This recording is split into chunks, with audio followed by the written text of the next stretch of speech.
Good evening, everybody. Welcome to another What's Up Wednesday, looking at a beautiful Florida sunset there. And it is just a delight to have you for episode 59 of What's Up Wednesday, our weekly RV YouTube live show, helping you be a better RVer, whether you are part-time, taking some cool trips, and there's some of you en route to Florida right now, maybe a crazy full-timer like myself, or you're still researching, trying to figure out what does a van RV do to your life and your lifestyle. What we do here is, again, try to help you be a better RVer to shorten that curve. Tonight's got a kind of exciting lesson, I guess you could say, and that is we're doing van life martinis tonight. And if we're meeting for the first time, howdy. My name is Scott. Welcome to my YouTube channel. Go small, that'd be the van. Live large, to be in really cool places like some of you are in your vans tonight, which is pretty amazing. That's what this is all about. This is really not how to make a drink so much, although we're definitely going to do that. It's about the simplicity of van thinking. And I think a lot of people miss that, certainly as they get their van for the first time, like I did. You load it up full of a bunch of stuff and you realize you don't need even 80% of it, probably. And that's kind of what the lesson is tonight. Let me show you what the agenda is tonight. And it's a short agenda, but it's powerful. And we're going to have a lot of fun tonight. Let me take this off screen and just kind of show you what's going on over here. This will give you a little snippet. Oh, yeah. The bar is open. And I think you're going to have a lot of fun tonight. We got a lot of folks in the house already tonight, and some familiar faces and some new faces, which is great. What this show is about is your questions largely. Let me bring this back on here for you. So again, our agenda tonight, we're going to do Libation live at actually 5 minutes after the hour. A little typo there. Again, a simplicity lesson. At 40 after, we're doing Van Place. I'm going to educate you a little bit, introduce you maybe on Dorado Arkansas. And I have a classic country song for you that you will not want to miss. So that's kind of our agenda tonight. We'll do a few intros here, and then we'll get into it. But it's really, again, about your questions. So get those questions coming in. Here's some topics that might be top of mind for you. And everything's fair game, generally.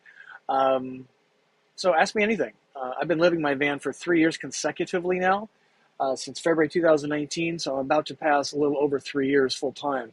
So I know some more than some of you, and some of you know a lot more than I do. And that's okay. That's what we roll and do here. We learn together, we share together, and then you decide what's best for you. Libation Live, we're scooting it up because, again, as I indicated, it's a lesson on simplicity. So we want to get that done for you tonight. Let me say hello to a few folks here that are in the house. Boy, we got a full house tonight already. This is so great. Merry-go-round, I think I treated you to your first martini, if I'm not right or not mistaken there, or you're just being kind to me. I'm not sure. When we were in Wilcox, Arizona. Mason Mike in the house. Sherry, good to see you. Mark Williams, he joined me for my premiere, as did some of you for my premiere on the stolen bike story. If you have questions about that, happy to answer. Getting a lot of tips on what I could have done differently. And that's why we learn together, we share together, we decide what's best for us. I am no expert in a lot of this stuff. Jane and Roger, welcome. Here's Don from New York, Buffalo. Oh my gosh, I can't wait to get to Buffalo. My old Apple boss lives there. Denham in the house, good to see you. Mark Williams, yes. Artist Life, good to see you. Appreciate that. And Rich in Illinois, headed to Florida next week. If you can make it to Ocala, that would be really nice. I actually had to put a second shirt on here because it's pretty cold in the van. It's 70 degrees with the AC on. I know you don't feel sorry for me at all. That's pretty amazing. Hey, if you're having a great day today, I sure would appreciate a thumb up for the video. If you're having a really bad day, an extra special reason to press that thumb up button. Isn't she cute? Let's see what else we got going here for you. Yeah, give a thumb up for this gal. This is what the weather looks like from where I am in southern Florida, West Palm Beach area, just about an hour north of Miami. And it is pretty toasty today. We've had the AC off and the doors open all day and no AC at night. It's just perfect weather. Hopefully it's pretty perfect where you are. Some of you in the upper Midwest are getting killed by the temperatures. Home base is where I'm at currently. This is the nighttime shot. Some of you are actually headed here, be here in a few days for our VANBOREE. And we are working really hard to have this mostly put together. We don't want to put you to work, although we might. Just kidding. And always want to know where you're watching from. Always curious about that. And if it's a country we haven't heard from for a while, we had Qatar on here, and South Korea and Philippines. Oh my gosh, they're all over the map, which is great. Ireland, and let me know what country you're watching from if it's not the United States or Canada, and we would love to put that on the map for you. And let's talk about some guests real quick, and let's get into the meat of the matter tonight. So we have some really big guests coming up, ladies and gentlemen. I've been working really hard overtime for you. Not so I'm just a talking head, but we're actually bringing you people that are experts in their field. Let me zoom in here for you. Next week, we have ACI Vans, a custom van builder out of Phoenix. I talked with them today, and they are super pumped. Clayton and his girlfriend, fiance, well, not misspeaking there. Megan's going to join us, so you do not want to miss that. A very different approach to vans. You can see behind the driver's seat is a sliding door. What's that about? Yeah, they kind of have a different approach, which I think you're going to really appreciate.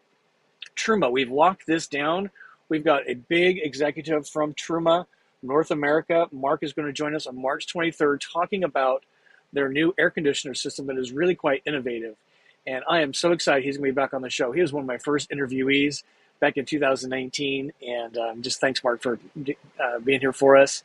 I'd say this is the big one coming up that everybody's expressed a lot of interest in. This is Airbnb Q&A live with my partner, Kyle. And how's that applied to the RV business, RV lifestyle, I should say. And we're now, he's put together 5 different, well, this is actually 6 different houses. And we currently own 3 properties ourselves, and he's going to take your questions about that. I'll give you a tip. It's a lot better than traditional rentals if you can meet some of the criteria. So you don't want to miss that. And then the real biggie is Wiggum coming on in April. We're confirming a date in April, but we had to reschedule that. They were supposed to be on a couple weeks ago, and we had to reschedule. So we've got an action-packed guest list, and I am not done yet.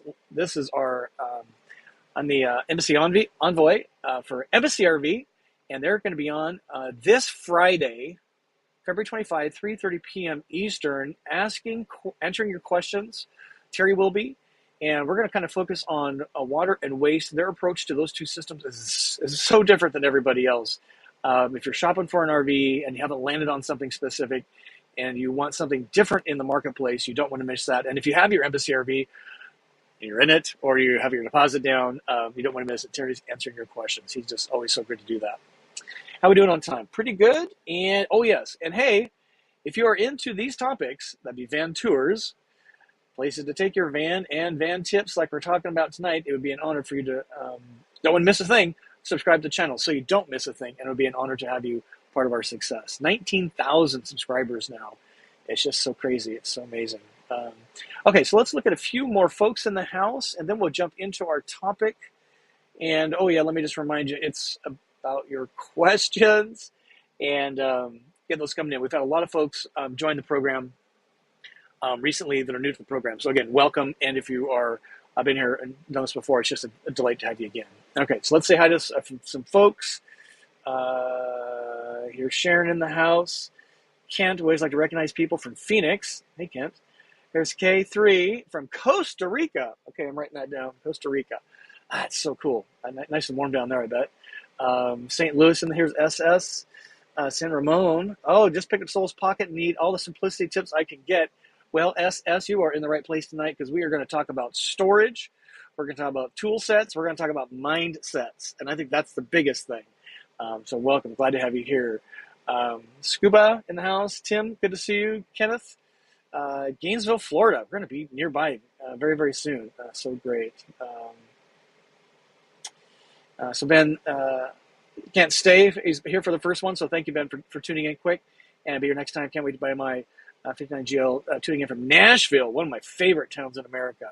And here's Frank and Sharon from Oregon. I'm going to miss a bunch of people tonight, but just a really big house tonight right out of the gate. So thank you for that. So let's talk about the topic of the night. We don't want to get too far behind. And again, the reason we do the topic Libation live is because all these years on the road, I have smelled, tasted, drank all kinds of things that are just mind-blowing that I would never, ever experience being in my 20-mile square radius of where I lived it before. Even flying, you kind of go in and you fly, you kind of dip your toe in the pool and you leave. But when you're doing the back roads, I just wanted to share some of those tastes with you and to educate you. And some of you are educating me, which is awesome. So that's where Libation Live started from. And then tonight what we're doing is a lesson on simplicity. So I'm going to actually stand up over here, and we are going to talk about a couple things. Let me get my notes out. So here's why we're going to talk about this. So I overcomplicated my RV experience from the start, not necessarily on purpose. I just didn't, I felt like I was moving into an apartment, a one-bedroom apartment. I've got a living room, I've got a galley, I've got a bedroom, I've got a garage storage, and I got a bathroom. So let's fill it up, right? I had a residential mindset versus an RV mindset. And there is a need to reset expectations. If you've had your van for a while, I'm sure you've already gone through this. One of my favorite examples is the Ginger Walkabout, who's now since sold her van, had 3 skillets in her van, which is pretty crazy. Tonight we're going to talk about storage, tools, ingredients. We're going to make a martini, and then how we did it before, and now how I'm doing it afterwards. So let's talk about storage first. So I'm going to stand up. Bear with me 1 second here. All right, here we go. This is going to be fun. First time kind of doing this, so it's a little bit of an experiment. YouTube Live. Keep the questions coming in. We definitely want to get to those. So let's talk about storage. If you saw my video about this, this was an aha moment for some of you. So this is Kirkland vodka. It just came out of the freezer from the house, our Airbnb property we are remodeling. This would never fit in any cabinet in this van except for under the sink, and you can see it takes up a lot of space. What I've done is discovered containers that will fill up the same amount of volume of liquid. This fits perfectly in the cabinet above my bed. I have like 3 of them now. Vodka and 2 flavors of whiskey, because I like bourbon and whiskey. The point being is, if you find a giant size like Costco, $15 of vodka, but you need to find a vessel that will contain that amount of fluid, and then you save that container and you keep refilling. So hopefully you saw that video. Another example is this. This is vermouth, a very special ingredient for martinis. The problem is this thing is a huge bottle too. This is like $11, but they have these cute little bottles. Look at these little guys. Yeah, these fit in my cabinet above the bed in the bar section of my cabinet.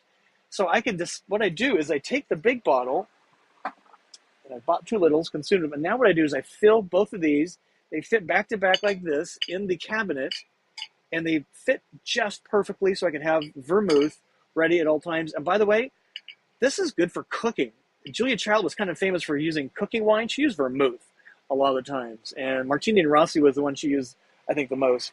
So again, that is my tip for you on storage is, when you find a big item that you like, but then find it in a smaller package, then that's what goes in your van, and you keep reusing these over and over. Makes sense, right? Whoops, not any brain power to do that, but a lot of folks, maybe first timers, certainly was me. All right, let's talk about glasses. Now, this is a really big issue for me. I was really, what's the right word? I loved dishes in our terrestrial houses when we had bed and breakfast and Airbnb properties. I probably had not less than 15 sets of dishes. A lot of them antique. I love glassware. I love dishes. But a martini glass in a van is really impractical. I actually had some when I first got going because I like martinis. Kyle loves martinis. But let me show you this. So this is 4 martini glasses. They actually fit in a box this size. So if you want to have 4 martini glasses in your van, look how much space that's at least a cubic foot, right? And by the way, martini glasses are really delicate. And there's no way to store these without breaking them. You can say, yeah, you get the stemless ones, right? Yeah, but I don't know.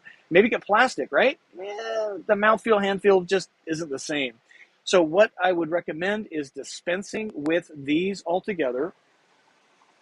Save those for your house. And what I use is my Hydro Flask cup. Yeah. This is the perfect amount of everything in one place. I can use this, as most things in the van should be able to do, is have double purposes. I can put coffee in this. I can put wine in this. I can put juice in this. I can do even soup, whatever. And it keeps it cold, and it's really lovely. We're going to use this for our martini glass. Let's talk about tools. So martinis are you got to use some tools to get things going. A lot of the cocktails, it's more than just kind of pouring a glass of wine. You got to mix some stuff up, right? Which is kind of the whole point. what I want to talk to you about is the tools because, again, what I did is I went out and bought a bar set, and I've kind of had it hanging around, I guess, for this moment, because I'm going to get rid of all this stuff. I can't wait.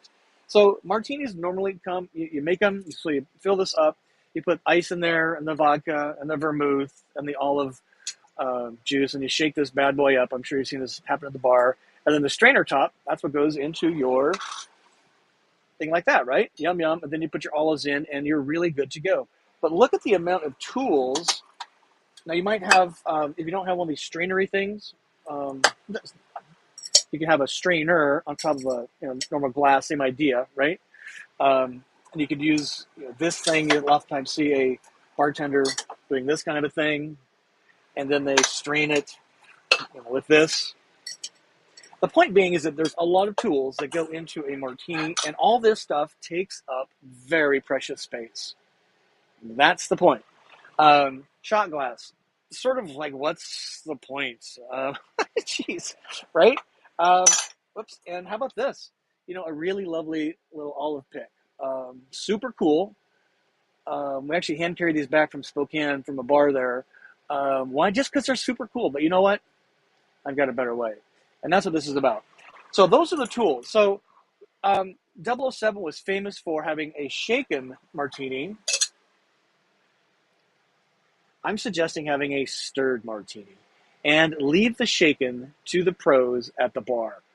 One of my philosophies of the van is if it's something complex, I'm going to have somebody else do it for me, whether it's cooking a meal, making a drink, making like ribs or something like that, big mess. Let the pros do it. And so get shaken at the bar, do stirred in your van. All right? So let me show you how I've converted all those tools, and then we'll get one going for a martini with the ingredients. All right? So what I do now, as I alluded to, is I use the Hydro Flask cup. This is the Prince Tiny. I can't read how big this is, but these are available on my website. I'm a Hydro fan, 100%. What I've done instead of the cocktail pick, like this thing, is what I used to have is bamboo skewers. So bamboo skewers that I've actually cut them in about 2/3 off right there. And bamboo skewers I could use to make for shish kebabs, dual purpose, or I've cut some of them so I can use them for olive picks in the glass. I'll show you that. And then, of course, the ingredients is vodka. You can also use gin. We're going to use vodka tonight, olives, olive juice. And again, I like the big olives here. And a lot of times I use the juice, but I use up more juice than I have that's in the jar. So there's a Dirty Martini juice that you can buy at the store. This is at Walmart and Publix and others.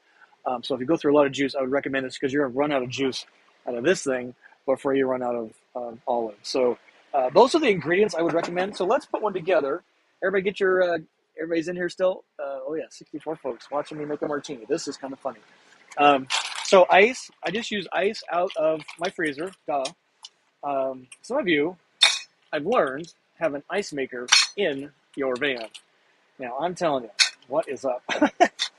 So a few of those, we put a little bit of vodka in here. Now, martinis are a little boozy, kind of on purpose. Put a couple shots probably. Most martinis are 2 to 4 shots typically. We're going to put a little bit of olive juice in, like that. And then this is what I do with the vermouth, just a little splash. Is this coming out? Yeah. Like that. Now the bar, they're going to rinse the glass after they chill it with, they go chill the glass with water and ice, dump that, then put the vermouth in. And some of them just kind of swill it and throw it away. I kind of like it. It tastes good to me. And then this is how I do my olives. I just stab a few of these bad boys, and I love olives, so I always treat myself to 3. Look at those big dudes, right? Oh my gosh. All right. Martini Live. And then I put it in the cup. Ooh. And then I swirl it so it's stirred. So again, it's vodka, it's vermouth, it's olive juice, and it is the olives and a little bit of ice. And I'm telling you, it's the most delicious most delicious, most simple if you're not doing all the folderol over here that we just talked about. And it's just one of the most refreshing drinks. And in this, it stays cool. So I used to have a martini when I walked our cat Luke all the time. So that's kind of what I had to share with you. So you stir, you sip, you smile, you enjoy. So again, to recap, the whole point of this is, have a libation live for sure, is storage. Simplify your tool sets. You don't need 3 spatulas and 3 big spoons, probably just 1. Things should have a dual purpose. Barbecue skewers, or cut them in half and they become a cocktail pick for olives. And then reset expectations. You may live in a house, but when you're traveling in a van, in an RV, small RV, every square inch is precious. And there should be no duplication, and everything should have a dual purpose. The idea of having a van in particular, I think, is to have fun, go explore, go learn, not stress about stuff. So I hope you enjoyed that. I've been thinking about this for a long time, and I've always wanted to do this, and it just kind of came to a point where I had to do this tonight. So, hey, if you're enjoying that, give a thumb up. Sure appreciate that. And that would be just a delight. Some questions coming in, I'm pretty sure, so let's talk about your questions. Let me see, we have a couple coming in here. How many people are having a martini tonight? If you've never had one, give it a shot. Have one done at a bar. So, and really simple ingredients. So that's what I just love about it. Okay, so let's see. We're searching for a few questions in here. Wow, Susan's waiting for a foot of snow. That's scary. Todd. Oh, hey, Todd. I see North Texas. Yeah. Go for my greetings from Midlothian, Virginia. When are you coming up East Coast? I am remaining in Florida for the month of March. A couple reasons. We're a little behind schedule on the remodel. I've got Volta training appointment set up with 4 dealers here in Florida. I am leaving Florida on the first week of April to head up the East Coast. And we will, I think, get a little bit of a trajectory published. That's how I love to do that these days as we start our 3rd year full-time. Or is that my 4th year, I guess? It's already been 3, so I guess 4th coming up. Good question. Let's see. So GoFor has another question here. Have you ever tried Hip Camp? I have not, to be honest with you. I don't. I've heard of it. I've heard of Dirt. There's a couple apps coming online. Road Trippers would be another one. I am familiar with that one. I'm not familiar with Hip Camp. So I should probably do some research and get those better understanding. If you are familiar with it, let me know what you like about it or don't like about it, and maybe we can do some research on that for you. So Steve's got a question here. First warmish day with the van. Is there an internal temp limit to watch out for that may affect appliances or components? For example, heat keeping the fridge from cooling. Great show. Thanks. Steve, great question. I've had my rig, when I'm in it, up to about 94 degrees with the AC running at a KOA campground in Oklahoma City in the middle of July, in the middle of the sun, like bathed earth. Everything worked as expected. I've flown away from the van. The van sat in an airport parking lot. I come back, the thermometer, which I have 2 of them. Let me get this on screen for you here. Sorry, so you can see it. So there's a thermometer right here, and then I have one in the back of the van, so I can see what the back temperature is versus the front great room, as I call it, living room temperature is like. And that thermometer right here registered 111 degrees. When I turned my Volta system on, I've been gone for like 8 days on airplane. Everything sprung to life, and there was no issues. Nothing was working on that particular one. So I have not seen any issues. Now, if you're going to be cold, could be a different story. I think some folks have discovered Volta systems, and a good lithium system doesn't like to be cold. If you're comfy in the van, then it will be comfy too. But yeah, I have not seen anything about that. Thanks for that. Mason Mike's going to volunteer to do some DIY. I think Mason Mike's, he's on his way to home base here in the West Palm Beach area.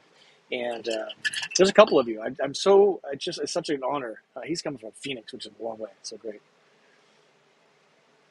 Great question from Dawn. How long can you run your air before needing to recharge your battery? So I have a Volta Pure 3, as Winnebago calls it, lithium ion system. It's a huge battery.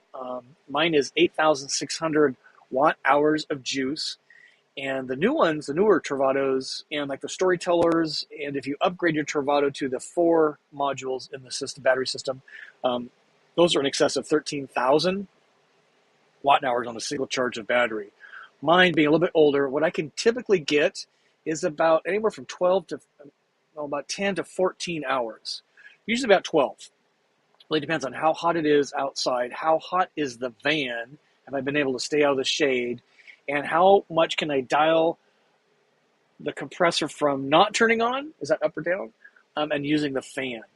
Because what I've discovered is, not a surprise, the compressor is where all the consumption of the electricity is. So if I just run the fan and not have it go on auto mode where the fan turns off after the compressor, by moving that air around, I'm able to dial up the temperature so the compressor runs less, and that's how I get typically 12 hours. And I drive with my air conditioner running if it's hot out, so that I arrive with a cool interior cabin in the van, and that makes a huge difference. Huge difference. And the next question is that, before needing to recharge the battery is, so if I start at 100%, it goes down to 30, 40%, maybe 20% overnight. If I'm driving for an hour the next morning, it's charged back up all the way to 89% in 60 minutes. Good question. Thank you for that. Searching for a few more questions. And what time are we going to do this at tonight? Van place at 40 after, so we got a few more minutes. Hey, this is a good question from Sherry. Yeah, this is my. This is kind of fun. This is an air plant, but it's a real plant. It's not one of those fake fern things. I got this in Madison, Wisconsin, at a really awesome artsy-fartsy plant store in one of the great neighborhoods. Can't remember the name of it, in Madison. And it was just this big piece, and it was about half the size. And then it had a baby. It came out the back, and I found this like kind of Christmas ornament looking thing. And it is just happy. I put a little bit of Spanish moss in there. Actually, Kyle's dad did for me when he was plant sitting for me. And it is just the happiest thing. So I've had this thing for probably well over 2 years now, which is just amazing. I love plants in the van. It just gives a little bit of an organic feel to it. And who doesn't like looking at plants, right? Out the window's cool, but hey, inside your van's even better. Smash that like button if you like olives. Oh my God, they're so good. Thank you, Sherry.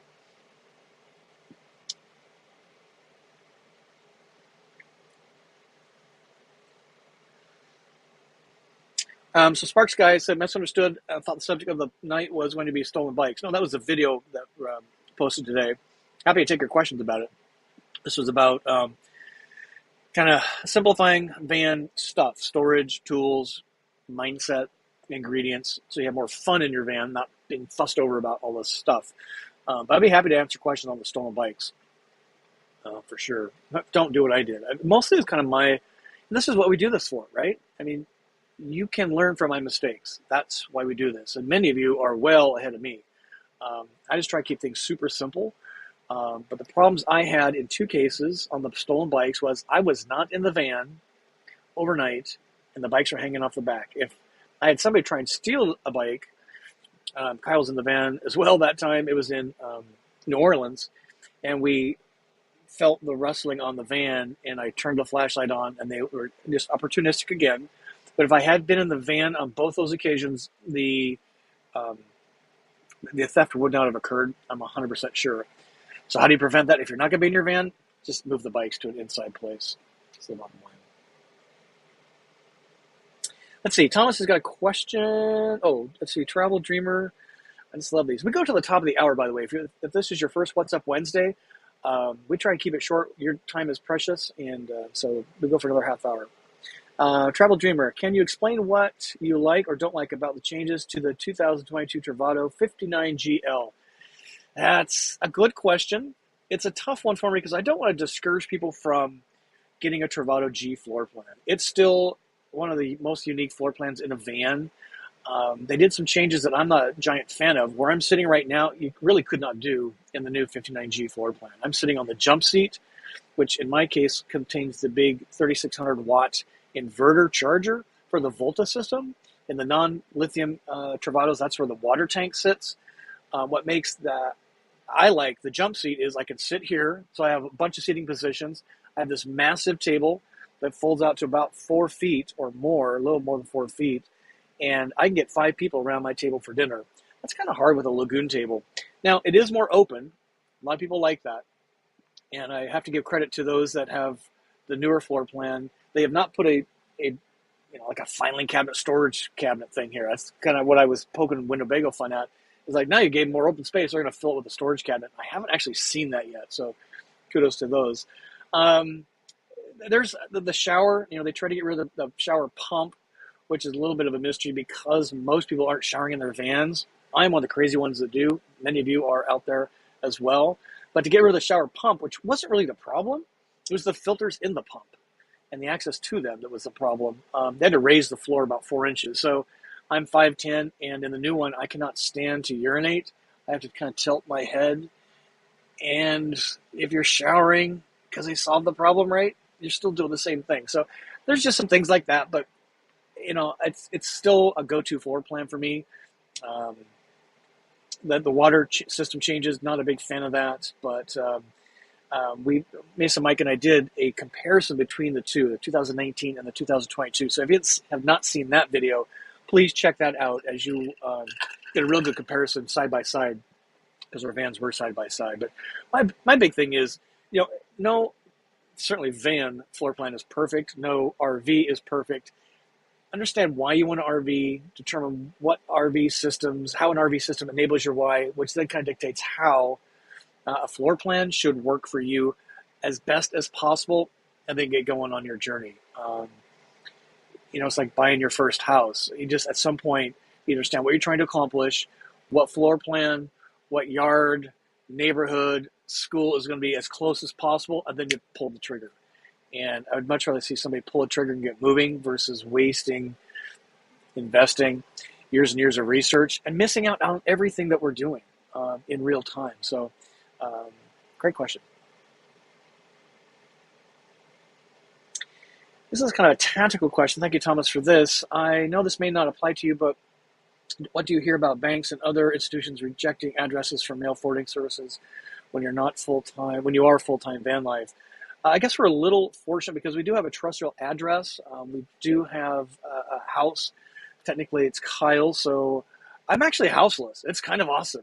It's so great. I have one rental left in Chicago, and that's going to be sold this spring. And then I have no debt. Anyway. I've never had anybody bring this up, even with the mail forwarding system. For banks and things like that, I know Joe and Kate Russo used his mom's address. Others have used parents, brothers and sisters. So there's always somebody to have that billing address. But 80, certainly 95% of what I do is all online banking and otherwise these days. So even domiciling in like Florida, Texas, or South Dakota, get you an address that most places will take. I've never heard about anything being rejected, but I haven't had to do it myself. Tinley Park in the house. Look at this. Just up from Kankakee. That's where we had our first bed and breakfast experience, was in Kankakee. This is funny.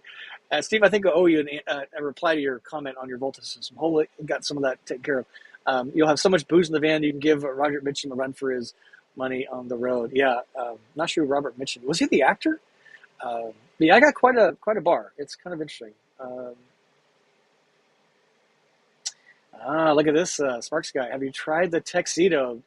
1 ounce gin, ounce of vermouth, bar spoon of maraschino, bar absinthe, 3 and meow. It's pretty good. We have to copy that. Maybe we'll try that one out. That's pretty good. So I love this audience. You guys just crack me up. Bless me every day. Thank you for that. Say, Mason Mike, you got so much booze, you should open your own traveling mobile cantina. Yeah, I'd rather be partaking than serving, to be honest with you. Although we're going to be serving a lot of cocktails on Saturday when you're here, sir. So it's kind of an idea. And I love sharing. So a lot of what I do is we've done this with the Embassy RV folks, in June is I get out my whiskey collection. We do a whiskey tasting. I think it's just fascinating. You can do the same thing with beers. You know, I like alcohol. You know, what can I say? And a lot of folks do. A lot of folks don't. This is not any judgment on that. Please don't judge me either. But I think it's just whatever makes you happy. And if you find stuff that makes you happy, share it with others and see if it makes them happy too. That's kind of the point, right? A few more minutes and we'll talk about Van Place. And I'm really excited to share Dorado Arkansas with you. So hang tight. Kathy says, I'm here and I don't drink. Thank you, Kathy. Enjoy iced tea. This is RVing with G. I do have an ice maker in my RV. So does Beyond Intention. I couldn't believe it. It was so funny. Okay, searching for a question here. Okay, so let me shift gears just a little bit. Yeah, hey, if you're getting anything out of this tonight, sure would appreciate a thumb up. Thumb up just helps others find it, and YouTube more readily shares it out. So I sure do appreciate that, everybody doing that. Let's talk about stickers quick. If you don't know, we now have stickers to offer, and this is how we do it, really old school, ladies and gentlemen. If you are older than probably 40, you know about a self-addressed stamped envelope. If you're like 20 years old, you're like, what is that app? SASE. So let's call it self-addressed stamped envelope. And what it is, you put $3 in. I know it's money in the mail, and it's a little bit of a gamble. I think we're fine. Let me zoom in here for you so you can read this. So if you want a sticker, you got 3 to choose from. Please indicate which one you want, sticker A, B, or C. Or if you want all 3, it helps to put one of sticker A, one of sticker B, one of sticker C. Why? Because Kyle's mom, my mother-in-law, is processing these stickers, and she is doing an awesome job. And again, here's what they look like up close. They're pretty cool. The artist gets $1. That'd be Mike T in Tulsa, and Kyle's mom, mother-in-law, gets $2 for processing. And some of you have been uber generous on these and given her tips and sent some fan mail, and I just love that. She is all into this right now. And with your self-addressed stamped envelope, what you get, it looks like this. Let me take this off screen. What you're going to get is, so this is the self-addressed stamped envelope. Going back to your address, you're going to get not only the sticker you wanted, which in this case, I sent it to myself. We were testing the system. So I got myself a sticker, which is pretty cool. But then I'm including this little postcard letter thing that says, you are awesome because you are. And you were just making this so much fun for Bakba, B-A-B-A-C, Bak, B-A-C-B-A, Kyle's mom. Let me give you a little journey on. Give you little pointers on the back, right there. So you can put this on your fridge or whatever, or put it right in the trash, whatever you want to do. I put right here, we RV in our vans. You can see it in the green. Zoom in for you. We RV in our vans to easily explore, taste, meet, and learn. I think that's why vans are so cool. So anyway, that's what you're going to get back when you get your sticker. So again, thank you for, many of you had your orders in, and just want to thank you for that. It is not a money-making venture for me. It's just, give you a little joy, and give Bakba a little joy too. And thank you for all of you that been so generous, giving her tips, and it's the cutest thing. It's actually kind of changed our relationship. She had no idea what I was doing, more importantly, why I was doing this, and now she's getting money in the mail. She's like, every day is a happy day. It's the cutest thing. Totally changed our relationship. After 22 years, it's amazing. Okay, let's share this quick. And van events. Ladies and gentlemen, we got some cool stuff coming up. We had a roundup last week at the drive-in theater. Let me show you what this looked like. This is already done, but I wanted to share this picture with you. We had 5 vans, including me, watching a drive-in movie. It was such a hoot. Next time I'll do it a little bit differently. We'll do kind of a wagon circle. So we can all kind of be together and be in the back row. We were 3rd row from the back, and the movie was packed. I couldn't believe it. Uncharted was the movie we saw. We had so much fun. It was just a great time. I'm looking at the picture on my big screen. Roundup. This is happening on Saturday this week. Roundup is where we get together for a few hours. And a VANBOREE is where we stay overnight. And this is our property in Lake Worth, Florida. that we've been renovating for the last 3 months, and many of you are sold out, so thank you for that. No more Roundup attendees, no more VANBOREE attendees. We've sold out. We're going to have about 9 or 10 vans overnight. Actually oversold, which is fine because the property is big enough to handle it, I think. But we're going to have so much fun. We're going to have a van camp in the backyard with a bonfire and friends and family on the other side. It's going to be a crazy, crazy night. I'm so excited. This is coming up. Let me zoom in here for you. I'm really excited to go to this RV show. I've only been to the giant RV shows. This is the Ocala RV show at the Florida Horse Park, March 3 through 6. I'm going to be at the Sunshine State RV booth on Saturday, March 5 at 11 a.m. And why I'm excited, because it's a really small show. Well, it's smaller than a Tampa Super Show. Like 100,000 people go through that. This is like 6,000 to 8,000. So it'll be a lot more quality time. I can do some more van tours, and I got some really big ideas on that. They're not going to be tours at all. I'm going to blow your minds. I'm really excited. And we're going to hang out with the Sunshine State folks. So if you're coming to Ocala, please join me at 11 a.m. on the 5th. All right? And join the journey. I posted kind of a funny one. Nobody thought it was as funny as I did. Maybe, I don't know. On Instagram, even on YouTube, Shorts, I posted geckos getting it on. Nobody thought it was as funny as I did. So somehow I'll bomb out on, but others are pretty cool.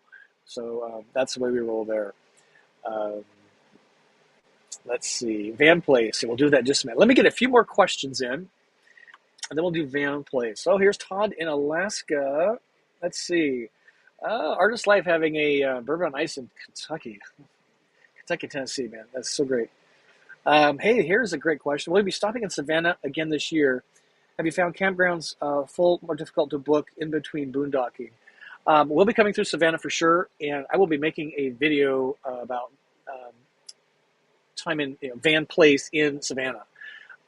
Last year we made one about a parking spot that's kind of a boondocking at the Marriott parking garage without being on the garage deck, I should say, upper floor. So yes, back to Savannah.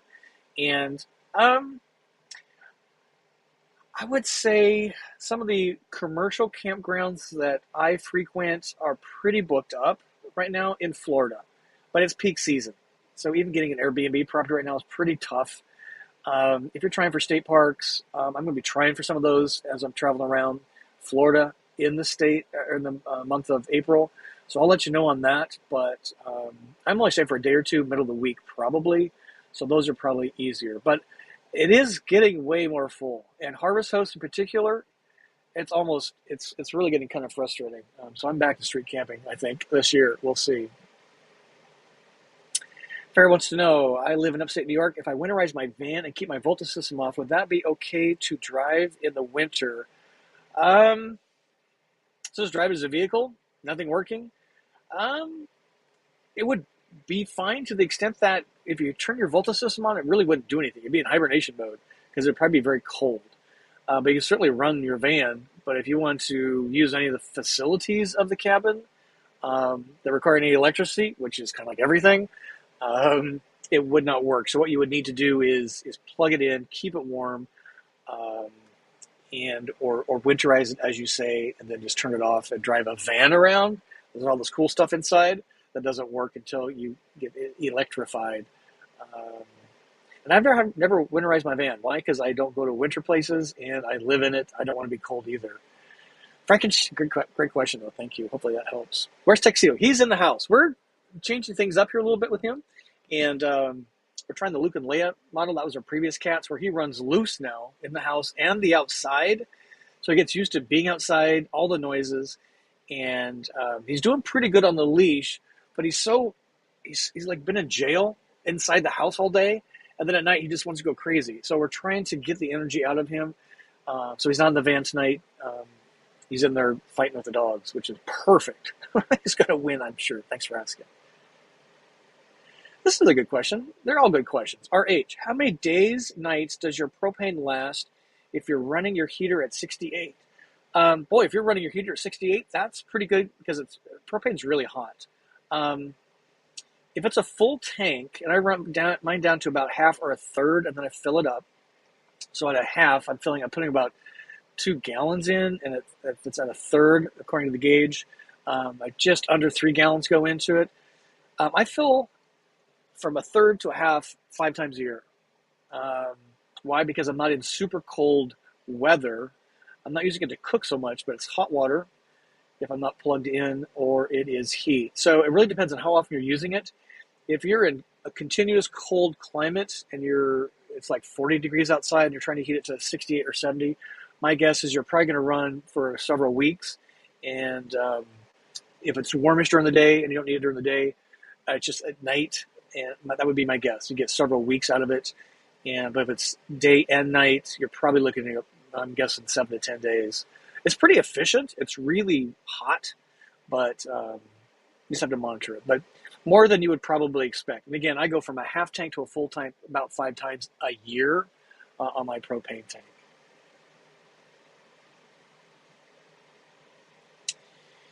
Yeah, Kathy's got a question about the bikes being stolen. How about a cover to go along with better than chain lock?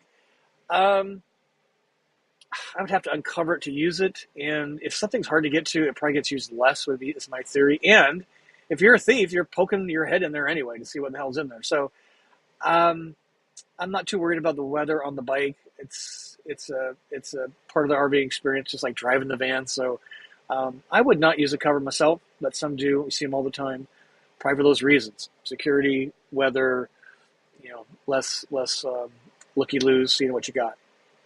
All right, let's talk about van places. This is just a big thing because we talk a lot about vans, and vans are very important, but in my opinion, it's the places that your van takes you that is where the magic is. And once you kind of get over the hump of the van, in terms of what are you getting, and now have you received it, the next place is, where do I go? And I want to share one place that was super cool, and that is Dorado, Arkansas, that I found by complete accident. Yeah, downtown Dorado, Arkansas was just one of the special little memories, a lot like Wilcox, Arizona. Found it by complete accident. Let me tell you a little bit about it, and I'll zoom in here for you so you can see that. Where is it located first? So right at the red arrow is Dorado. And if you look at the 2 blue arrows, that is Interstate 30 on the north, Interstate 20 on the south. And that is why I don't take interstates unless I have to, because there's no way in the world I would have discovered Dorado on an interstate.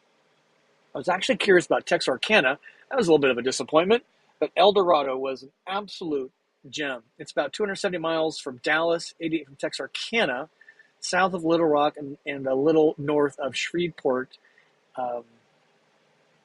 Louisiana, right? And it is just, let me share this with you. Here's some facts and figures.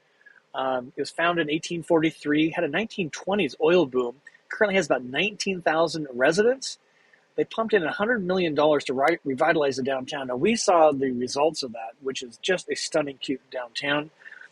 If you've ever gassed up at a Walmart, oftentimes it's Murphy, USA. Guess what? The headquarters of Murphy is in Dorado, Arkansas. Pretty cool, right? They have a really cute art districts. It's a fun, safe downtown. Great Southern hospitality. And here's me and Kyle. There's some statues about the oil boom days, talking about some of their history. And let me zoom forward a picture for you.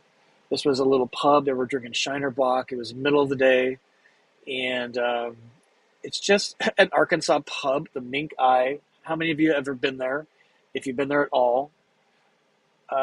It turns out later that night they had live music, so I actually came back and enjoyed live music. I've just discovered that live music as part of the van experience is so amazing. It just brings it all to life. That's a huge exclamation point. I'm going to get choked up thinking about it. Let me show you this. This is one of the performing arts centers that was part of the arts district. Let me zoom in for you. Not a super busy night that night. This guy was playing his guitar, and they had kind of a bistro bar set up behind us so I could set food. But it was really a nice contrast between the bars like the Mink Eye and this place on what was going on. We just had so much fun. And then yet another contrast was this place. Look at the sign. Hills Recreation Parlor. Established in 1925. That was kind of when Route 66 got going, ladies and gentlemen. And let me tell you, it was a hoot. I don't think much has changed since 1925 on the inside. It was crusty and smoky, and the drinks were cheap, and the people were so much fun. I thought I had a picture of it. Big billiard hall. They had darts, a little bit of crummy bar food. We had so much fun. That was our last stop. We actually stayed in their parking lot. It's kind of the punchline here. So this is when my van was silver before I wrapped it. That is just around the corner, as you will see, from Hills Recreation Parlor. There's downtown, kind of late-ish at night, probably 1 or 2 in the morning, street camped.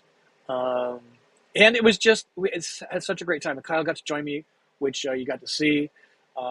That's Luke in the bed. I sleep in the front bed, just because that's our sleep pattern.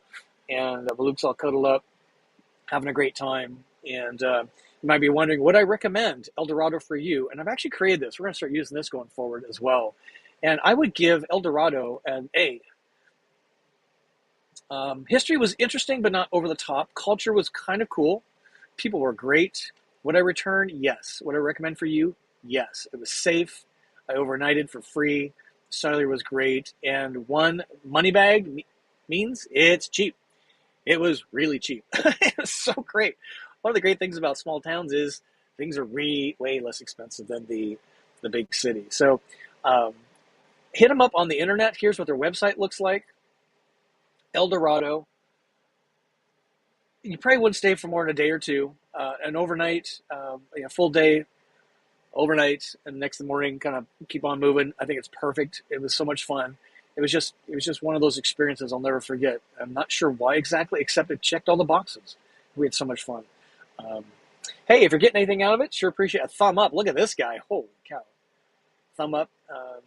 If you're getting anything out of this tonight, sure appreciate that. Okay, so let's get a few more questions going here. And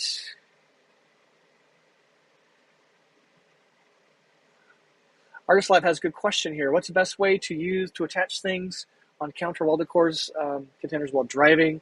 Velcro magnets, 3M stickers, all of those, to be honest. Everything above me on my head is using the mounting putty. Do not, in my opinion, use the Loctite, the blue stuff. No good. Get the other one, the putty colored. I think it's a 3M product.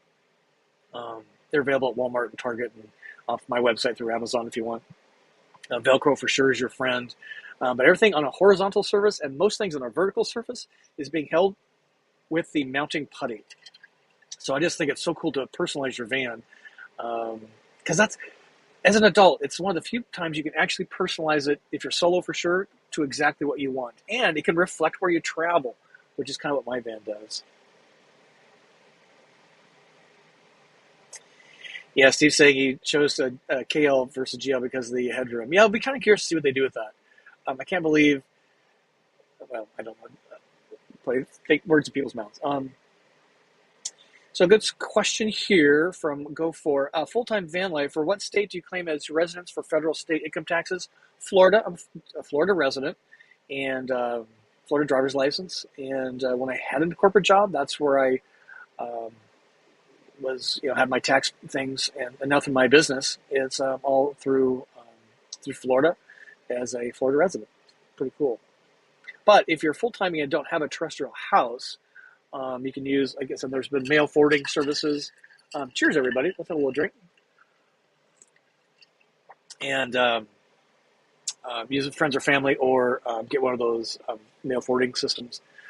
Domicile in Florida, Texas, or South Dakota. I think Florida is the only one where you don't have to return to every couple of years to have your vehicle checked or update your address or something like that. There's some crazy rule where Texas makes you come back, and I think South Dakota as well for something like that.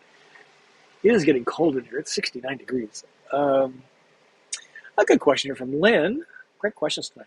As always, do you still use the original sewer hose, or have you upgraded, and where do you store it? So the original Travado for me came with a blue hose that stretched out to about, I'm going to guess, 6 feet. And you really had to have 2 people on either end pulling that thing to get to 6 feet. In my opinion, it was too short. Maybe went to 10 feet. I upsized to a 15-foot, which allows me those extra 5 feet, or whatever it actually comes out to be. I can't tell you what a difference it makes, because some of the sewer holes are so not accessible with that short hose. And with the longer hose, I'm able to get in most places. I can't think of a single time, and I've had it for over a year now, where I haven't been able to reach a dump station sewer. So my recommendation is, get started with that, and then get a larger sewer hose. Not the one with the big anchors on it. Why? I put mine back in the hole on the side of the van where it's been from day one. 3.5 years that sewer hose has been used and stored right there. And now some of you will totally disagree with me on this, which is fine, but I just keep things super simple. I don't use the elbow and the collars. I just hold the hose into the hole. 1, 2, 3, pull. The thing is emptied in 12 seconds, and that's it. Then you use your Santi-Flush, and use your gray, and you're all done. It's pretty simple. Takes just a few minutes, so that's what I do. Great questions. Mr. Mesa Mike's having a red blend from Wilcox. Yes, sir. Searching for questions. So Deborah Ann here. Thank you for using the format, which is 3 asterisks, 3 question marks. That helps me find your question more readily. If we don't get to all the questions tonight, what I do is I collect them, and then we'll do a follow-up video. It'll be posted on a Sunday. We're getting pretty good at answering these. So if I don't get your question tonight, we'll put it in that queue, and then we'll do a video to get it answered. I don't want anybody going away not getting their questions answered. So did you say your Volta charges within an hour? Yes. Is that to 100%? Pretty much. I was just at Volta a few weeks ago because I was not charging when I drove, but it seems to take a while to charge. So here's how that works. So if it's not charging while you're driving, and you're, say, the state of charge gauge, which is this green thing right there in the upper corner, is at 50% and it hasn't moved an inch or even a fraction when you're driving, then you're having a problem well beyond what's normal. Either the second alternator is not working, the belt is loose, or something else is going on.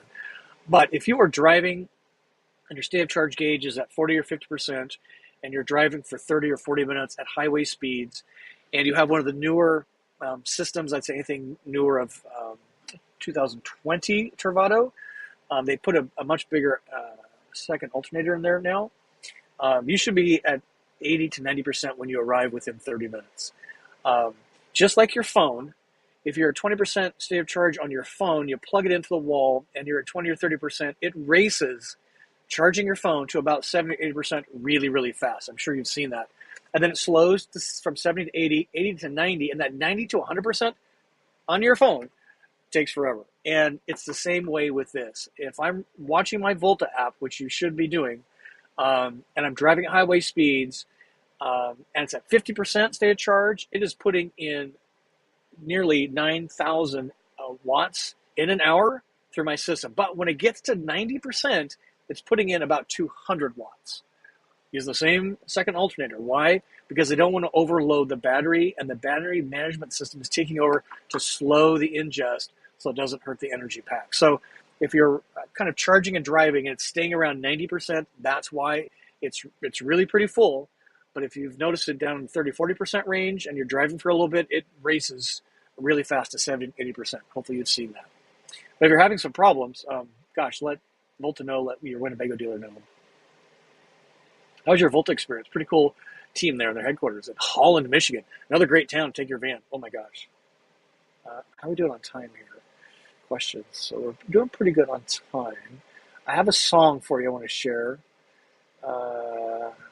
Let's see. Sparks Guy has got a question here. We might go a few minutes over so we get all these in tonight. I hope you're enjoying this. I'm just having a ball, and I haven't even had any except for what you've seen me drink. I'm going to have another big bite of olives. Good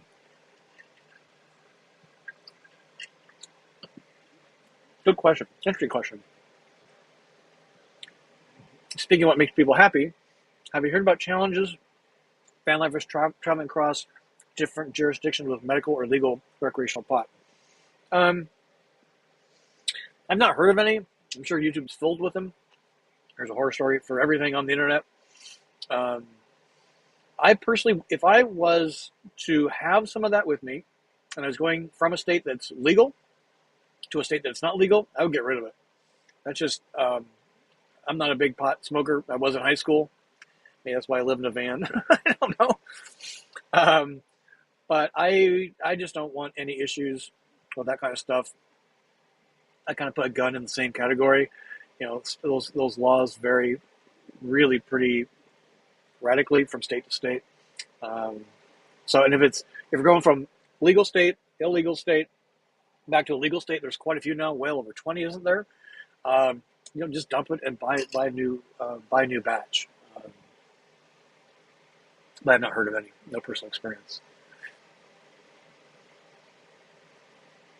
Hey, Mason Mike, what's your biggest pet peeve in regards to camp neighbor etiquette? Bring cash in hand for the stickers. Thank you for that. Biggest pet peeve, that's an interesting question. I would say it kind of boils down to three things. Generator noise, parking inappropriately. I've had some altercations with people parking like in front of me and really too close to me when there's no reason for it. And by the way, if I'm and trash, I'm not sure what happened to common sense and manners. Apparently, those are not nearly as in vogue as they once were when I was growing up. But just arriving. So those would kind of be my pet peeves. I find most RVers are pretty cool if they're kind of new to it, and I notice it. I make friends with them, see if they need help. Certainly, if they're in a van. And we were at the drive-in theater. This kind of goes along the same lines.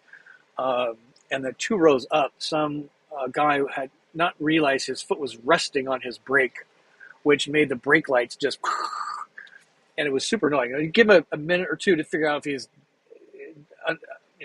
discovering what he's done, but it kept going and going and going. And these days, I will be the bold person. And I knocked on his window and I said, "Sir, do you know your foot is resting on the brake, which is blinding us in back of you?" And he wasn't aware of it. So a lot of times that's the case. Generators, same deal. Trash. So those are things, not giant stuff, which is great. Okay, look for a few more questions, and then let me show the song of the week with you. And again, where this comes from is music is such a big part of my RVing experience, my van life, and discover country music on the van. I mean, is that crazy? And some of you are coming to camp at my house this weekend, so this is why I kind of want to bring this one up.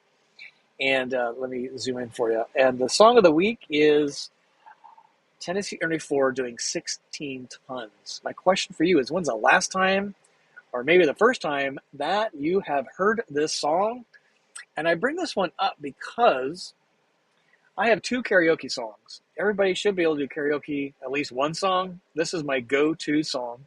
Why? Because it's mostly spoken and not sung. He's got a really deep voice, and it's kind of a funny song, and it's really short. So my criteria for a karaoke song, Tennessee Ernie Ford, 16 Tons. If you haven't heard that lately, type that into your music player tonight and give that a listen to. It's kind of a toe tapper. And if we get the karaoke machine going this weekend on Saturday, and you really make me do it, I will sing in my worst possible voice after a few of these, probably. 16 Tons by Tennessee Ernie Ford. So my question for you is, what is your go-to karaoke song? Everybody's got to have one. Everybody's got to have one. Okay, a couple more questions, and I think we are... Yeah, hey, if you're having fun tonight, look at this cat. Give us some thumbs up, ladies and gentlemen. Appreciate that.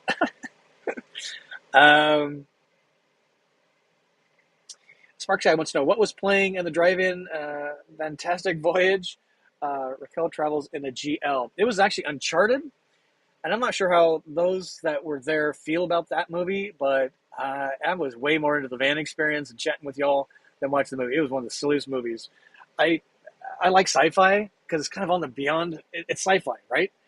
But when a single cargo helicopter is carrying a 16th century oak ship that's been buried in the water and it's flying it around like it's a basket. The silliness of those movies, I can't deal with it. So I would not encourage that movie unless you like those kind of movies. Hey, April's in the house. All right, watch from Yuma. Oh, Anita. Yeah, you know how great that movie was too, right? Wink. Wink. She was at our drive-in theater and Alice. So great. Received your stickers today. I had a good time. I'm just, thank you for coming. It was so great. What we're going to do next time is, again, be in the back, kind of do it like a half circle so we can all sit in front of our vans and watch together. I think that would be better. The last time I did, this is the second time I did it. The first time I was all by myself with 12 other cars in this massive drive-in in Las Vegas, New Mexico, Route 66. I gave my Route 66 stuff, but glad you got your stickers. Bak Ba, Kyle's mom, my mother-in-law, is doing her job. She is so excited. Thank you for, and many of you have given her some pretty generous tips, which she loves, let me tell you. So RH says, not sure what's going on with my propane. Filled it up yesterday, and today it's reading half tank. Possibly my gauge is not reading accurate. The propane, ran the propane approximately for 5 or 6 hours. It should come on and off the thermostat. It shouldn't run, assuming unless it's really cold outside. But mine goes on and then turns off like a household thermostat.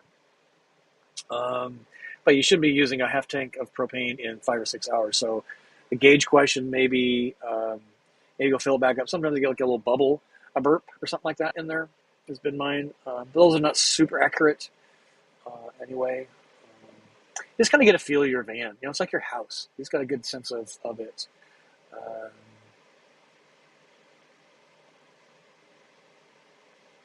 Yeah, Steven's got a little chime in here on the, so 20, 30-ish weather, which is pretty cold. I would not have my van in that weather personally, but trim it set to 65, burned a quarter tank propane. That's about right. That sounds about right from my experience. If you're really cold, trying to get 60, 78 inside full propane tank. Yeah, I think Steve's right on the mark there. That's kind of my experience. But if it's really cold, I try to move to where it's warmer, and vice versa. If it's hot, I try to get the heck out of that. So, oh my gosh. Yes, Paducah, Kentucky, one of my favorite little towns. A street camp there 2 nights in a row. And you are right. It is really a cool little town. My ring, I've got a couple spoon rings. This is Lady of the Lakes. Came from Paducah Art, a crafts festival thing there they have on the street. And I got to do, gosh, I got so much to do. It's just so exciting. But yeah, Paducah, Kentucky. Put that on your van place. It's right at the bottom part of Illinois. Just across the river is Kentucky. Carbondale's kind of really down low in Illinois, and then Paducah's just kind of over the border. They're really, really close. So it's southern Illinois, northern Kentucky. Paducah, what a cute town. Oh my gosh. Food scene. Mike wants to know, then we'll probably call it a wrap for just a couple minutes. It was good. We trying to think what we had to eat. A lot of those times we try to eat in the van to save money, and even have a few of these before we go walk around and bar hop to save money. And it was good. I wouldn't say it was great. I wouldn't say it's a great foodie town, but it was the middle of the week, so a lot of those places may not have been. I'm trying to think of the ones we stayed or ate at. I would say it was a little bit less than Wilcox, Arizona. And Wilcox is pretty cool for a lot of reasons. But it was cool. You know, so make dinner in your van and then go hop around. And okay, what else we got here? I think that's yeah. So one more look. How'd we do tonight? You guys enjoy this? Let me know. Again, it's just been a pleasure sharing some storage tools, kind of help you reset thinking on residential mindset versus van mindset. You know, simplify, enjoy it. That's what's supposed to be as fun. If you haven't had a martini in a while, I would recommend that. Okay, a couple more questions. Merry-go-round wants to know, what grade would you give Lukenbach? You know, we should do that. So I've never stayed overnight at Lukenbach. We learned last time we were there, me and Kyle, that you could stay in their parking lot for $25, complete dry camping, boondocking, in the parking lot for 2 consecutive nights. Now, they may have restrictions if there's a huge festival in, like, you know, Willie and Waylon are showing up. But I would absolutely give that an A+. One, because it's just over-the-top experience, particularly if there is a little bit of a band thing going on. You get your pour on and then pour yourself into bed, get up and make breakfast in your van and kind of check out the history. And Fredericksburg, Texas is like 20 minutes away, 15 minutes away. So you got all of the history of Lukenbach. And to say you stayed the night in your van at Lukenbach, Come on. It's just really great. Yeah, that'd be an A plus for me. Um, and I thought I saw one more. Sherry was giving me the, yeah, 16 tons. Another year older and deeper in debt. Yeah, it's a great song. Um, yeah, Deborah Ann saying going from 90 to 100% takes forever. Um, and even when I'm plugged into shore power, if I've got the AC running, it actually kind of goes from 100 down to like 90 because it's drawing in more than it's pulling in for the same reason. Um, Sorry to hear that. I'm glad they fixed it. That's great. It's a complex system. Everybody wonders why these things are so expensive, 20, 25 grand. The freedom is priceless, but they're really complex systems. And I think a lot of people miss that. You don't miss it if you're trying to do one yourself, let me tell you. All right, last question, then we'll say thanks. Mason Mike wants to know, did you ever finish Yellowstone? Yes. Um, I'm now watching it my, third or fourth time. I just can't get enough of it. But I do need to go back to the prequel. I have not started that at all. I need to buy it and download it here while we've got good Wi-Fi. We got so many cool things coming up. I just, I'm returning full-time, which is not at home base, in April, starting next week with the Ocala show. I'm going to be gone for about 3 or 4 days a week for the entire month of March. Kyle's birthday's in March, so I promised I would stay through that. And help with the houses when we get this one launched. The other one needs a fair amount of work. So I'm doing my thing 3 days a week, helping him the other 4 days. And then I'm just so eager to share all of the experiences from the road, really doing things differently this year. And it's just so great. So with that, we're going to say thank you for joining tonight. And I hope you enjoyed this. And let me know what you think about any of the stuff we've talked about tonight. Van Place, storage and tooltips, mindset around making a martini. And again, just a huge thank you for everybody. I'll zoom up here a little bit. This is Frank and Sharon's card and some of the fan mail I'm getting through our sticker program. I know that I'm helping many of you achieve your dreams, which is the whole point. The Russos and many others helped me achieve my dream, and it's completely changed my life. I don't have a corporate job anymore. I mean, really, boys and girls, roaming around in a van, just taking it all in. I couldn't be a luckier guy on earth, except I'm getting to help you do some of the same things, even just take a cool trip. So with that, thank you so much. We'll see you next Wednesday. ACI Vans is in the house next Wednesday, and don't want to miss that. If you have van builder questions, that's not with the big guys, and it's not Embassy. Join us for that. And then Friday this week, Embassy RV is coming on. And if you're curious about how they do things, very different than everybody else, they look to the yachting industry, the marine industry to do things. You want to join us at 3:30 Eastern this Friday, the 25th, for that. So until then, cheers, and thank you very much. We'll see you soon. Thank you, everybody.